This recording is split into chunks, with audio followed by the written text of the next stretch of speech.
بات کہی تھی وہاں کے مسلمان بھائیوں سے کہ اگر آپ نے اپنے برادران وطن کو نظر انداز کیا تو یاد رکھیے کہ پھر آپ کی دکانوں میں تالے پڑ جائیں، آپ یہاں رہ نہ سکیں۔ اور وہ سارے حقائق سامنے آئے۔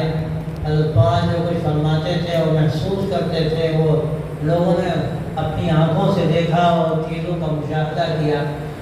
دیکھیے، یاد رکھیے، اللہ تبارک و تعالیٰ کا جو نظام ہے اس دنیا میں وہ اسباب کے ساتھ چلتا ہے۔ کبھی کبھی اللہ تعالیٰ اسباب سے ہٹ کر فیصلے فرماتے ہیں۔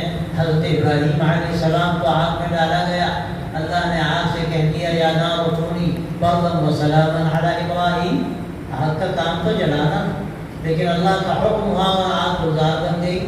لیکن نہ ہر شخص حضرت ابراہیم ہوتا ہے اور نہ ہمیشہ آگ گلزار بنتی ہے۔ اس کے لیے اللہ تعالیٰ کے فیصلے کبھی کبھی ہوتے ہیں، بہت خاص اپنے بندوں کے ساتھ ہوتے ہیں۔ دنیا میں جو اللہ کا نظام چلتا ہے، اللہ نے اس کو اسباب کے ساتھ جوڑا اور دنیا کو دارالاسباب کہا جاتا ہے۔ یہاں ہم رہتے ہیں، اب اگر ہم یہاں اسباب سے ہٹ کر ایک نئی زندگی اختیار کریں تو یہ ہمارے لیے خطرے کی چیز ہے۔ ہمیں یہاں اپنے بھائیوں کے ساتھ رہنا ہے، مل جل کر رہنا ہے۔ وہ ایمان والے ہیں، ہمارے ایمانی بھائی ہیں، ان کا جو حق ہے وہ اپنی جگہ پر، لیکن اگر وہ ایمان والے نہیں ہیں لیکن وہ ہمارے پڑوسی ہیں، وہ ہمارے وطنی بھائی ہیں، ہمارے ملک میں رہنے والے لوگ ہیں، ان کا بھی ہمارے اوپر حق بنتا ہے۔ اور اللہ کے نبی صلی اللہ علیہ وسلم کو جو فکر تھی تمام دنیا میں آنے والے انسانوں کی، وہ آخری درجے میں فکر تھی، ان کے ایمان کی فکر تھی۔ لیکن میں آپ سے ایک بات کہتا ہوں کہ آپ صلی اللہ علیہ وسلم کے دکھ سے دکھی ہوتے تھے، اگر وہ کسی مصیبت میں ہوتے تھے تو بھی آپ ان کی مدد کرتے تھے۔ یہ نہیں تھا کہ آپ صرف یہ فیصلہ فرما دیں کہ مسلمانوں پر آفت آئے تو ان کی مدد کی جائے، اور اگر کوئی بیچارہ دوسرا آفت زدہ ہے تو اس کو چھوڑ دیا جائے۔ میں اکثر سناتا ہوں کہ مکہ مکرمہ میں جب قحط پڑا تو آپ صلی اللہ علیہ وسلم نے ریلیف کا انتظام فرمایا، اور ایک بڑی رقم آپ نے باقاعدہ انتظام کر کے بھیجی مکہ مکرمہ، اور کس کے پاس بھیجی؟ کے پاس بھیجی جو اس وقت گویا کہ مشرکین کے جن میں احسانات تھے۔ آپ صلی اللہ علیہ وسلم چاہتے تو حضرت عباس کو بھیج دیتے، لیکن آپ نے حضرت ابو سفیان کو بھیجی وہ رقم۔ اس سے صاف نظر آتا ہے کہ ہماری ذمہ داری کیا ہے۔ آج تو حالت یہ ہے، ابھی کل پرسوں کی بات ہے، لوگوں نے کہا کہ جو آپ کا خون لیتا ہے آپ اس کو خون دیتے ہیں۔ ہم نے کہا کہ اللہ کے نبی صلی اللہ علیہ وسلم نے کیا کیا؟ آپ صلی اللہ علیہ وسلم کو جن لوگوں نے شہید کرنے کی کوششیں کی اور آپ صلی اللہ علیہ وسلم کے صحابہ کو شہید کیا، آپ نے ان کے ساتھ برتے، اور اس اخلاق کا نتیجہ کیا نکلا؟ آپ فتح مکہ کا وہ زمانہ دیکھیے تو سارے قاتلین اور سب آپ کے دشمن موجود ہیں، اور یہ لشکر آپ کے ساتھ 10,000 صحابہ کا جن کے پاس اسباب بھی ہیں، ہتھیار بھی ہیں۔ آپ چاہتے تو حکم دیا جاتا اور سب کے سب قلم کر دیے جاتے، لیکن آپ صلی اللہ علیہ وسلم نے عام معافی کا اعلان فرمایا، لا تثریب علیکم اليوم۔ پھر آپ دیکھیے غزوہ حنین کے موقع پر جو ایک بڑی تعداد قیدیوں کی لائی گئی اور آپ صلی اللہ علیہ وسلم سے بات فرمائی گئی کہ کون لوگ ہیں، آپ ہی کے بھائی بند ہیں، لیکن ظاہر ہے کہ انہیں میں وہ لوگ پیچھے جنہوں نے خون بہایا، کتنے صحابہ کو شہید کیا تھا۔ لیکن آپ صلی اللہ علیہ وسلم سے کہا گیا، ہزاروں ہزار لوگ ایک لمحے میں آزاد ہو گئے، اور آپ صلی اللہ علیہ وسلم نے ان کو معاف فرما دیا۔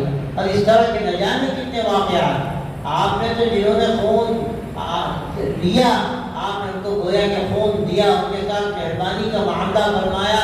اور اکثر میں یہ اشعار عثمان ثانی صاحب رحمۃ اللہ علیہ کا جو سلام ہے اس میں اشعار موجود ہیں، میں اکثر پڑھتا ہوں کہ گالیاں جس نے دی اس کو تحفے دیے، اور زخم جس کے لگے زخم اس کے سیے، عافیت کی دعا مانگی سب کے لیے، اور کی جفا جس نے بدلے وفا سے دیے، اور جس نے سب کو پلایا محبت کا جام، اس پہ لاکھوں درود، اس پہ لاکھوں سلام۔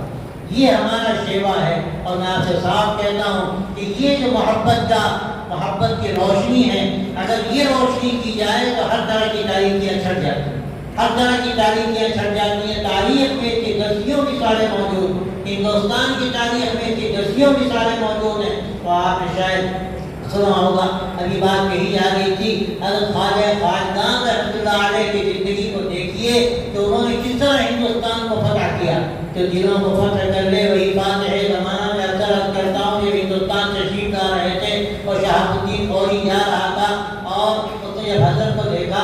پوچھا حضرت کہاں جانا ہے؟ فرمایا ہندوستان کا ارادہ ہے۔ وقت نے کہا کہ حضرت زمین بڑی سخت ہے۔ حضرت نے جملہ کیا فرمایا؟ تم جسموں کو فتح کرنے جاتے تھے، ہم دلوں کو فتح کرنے جاتے ہیں۔ اور پھر انہوں نے یہاں آ کر کے دسترخوان بچھایا، اور دسترخوان پر یہاں کے اللہ کے جو بندے ہیں وہ چاہے کسی مذہب کے ہوں اور کسی بھی ان کا کسی ذات سے تعلق ہو، امیر ہو غریب ہو، ہر حیثیت کے لوگ وہ آتے تھے، ان کے دسترخوان پر ان کو سب کچھ ملتا تھا، صرف کھانا ہی نہیں ملتا تھا، ان کو سب کچھ ملتا تھا۔ اخلاق کی وہ دولت ملتی جو انسان کے لیے سب سے بڑا سرمایہ۔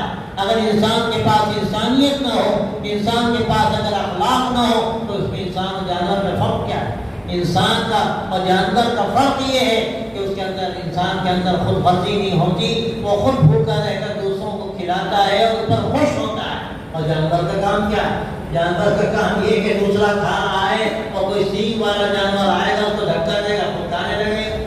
تو میرے دوستوں اور بھائیوں، ہمارا جو کام ہے وہ دوسرا کام، ہمیں اس کام سے دکھانا ہے کہ ہم کیا ہیں، ہماری شناخت کیا ہے۔ اور ہمیشہ اللہ کے آخری نبی حضرت محمد رسول اللہ صلی اللہ علیہ وسلم نے جو پیغام رحمت ہمیں دیا، ہم اسی پیغام رحمت کے ہمیشہ حامل رہیں۔ آپ پوری تاریخ اٹھا کر دیکھیے ہندوستان کی، چاہے وہ مغلوں کی تاریخ ہو یا اس سے پہلے کی تاریخ ہو، آج تاریخ کو بس کیا جا رہا۔ واقعہ کیا ہے؟ یہاں رہنے والوں کو اس ساتھ لے کر ہم آگے بڑھتے رہے، اور جس طرح ان کو ہر جگہ شریک کیا گیا وہ تاریخ کی مثال ہے۔